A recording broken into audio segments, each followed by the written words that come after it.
कठिन साधनाएं एवं दुर्विद्याओं का अभ्यास अज्ञान के अहंकार को ही बढ़ाता है। इस सच्चाई को बताने वाली एक बड़ी मीठी कथा है। यह कथा संत कबीर और उनके शिष्य पद्मनाभ के बारे में है। ये पद्मनाभ संत कबीर के पास अध्यात्म के तत्व के जानने आए थे। उनकी सच्ची जिज्ञासा को देखकर कबीर ने उन्हें शिष्य के रूप में अपना लिया, पर पद्मनाभ का मन उनके पास नहीं लगता था। उनकी मानसिकता के ढांचे में कबीर फिट नहीं बैठते थे। तो वह एक दिन फकीर शेखत के पास चले गए। शेखत की सुप्रसिद्ध विद्वान थे। सभ्य जनों में उनका बड़ा रुतबा था। यहाँ तक कि हिंदुस्तान का बादशाह सिकंदर लोदी भी उनके यहाँ हाजिरी बजाने आता था। इतना बड़ा रुतबा। किताबों और किताबी ज्ञान के अंबार में पद्मनाभ खो गए। जब उन्होंने शेखत से साधना करने की इच्छा जताई तो उन्होंने उत्तर में एक मोटी सी किताब उन्हें थमा दी।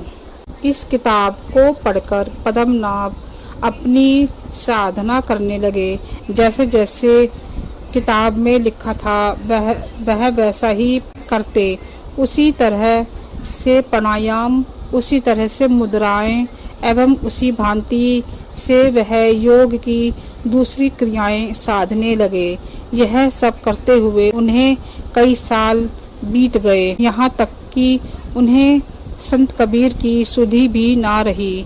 तभी एक दिन उनकी योग साधना में एक व्यतिरेक हुआ और उनकी काया निश्चेष्ट हो गई।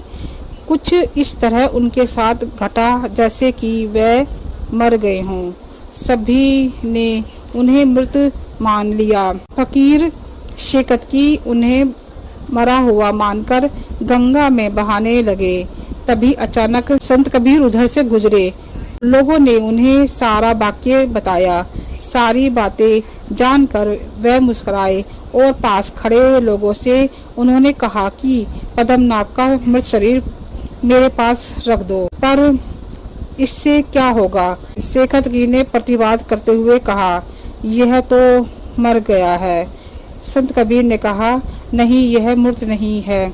इस बेचारे से प्राण वायु को ऊपर तो बढ़ा लिया पर उतार नहीं सका।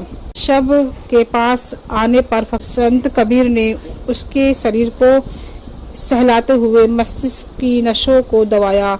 उसकी प्राण वायु को कंठ में ले आए। इससे उसकी कुंडलिनी क्रिया शुद्ध हो गई। अब यह अंगड़ाई लेकर उठ गया। चारों ओर देखते हुए उसने पूछा कि मैं यहाँ कैसे आ गया?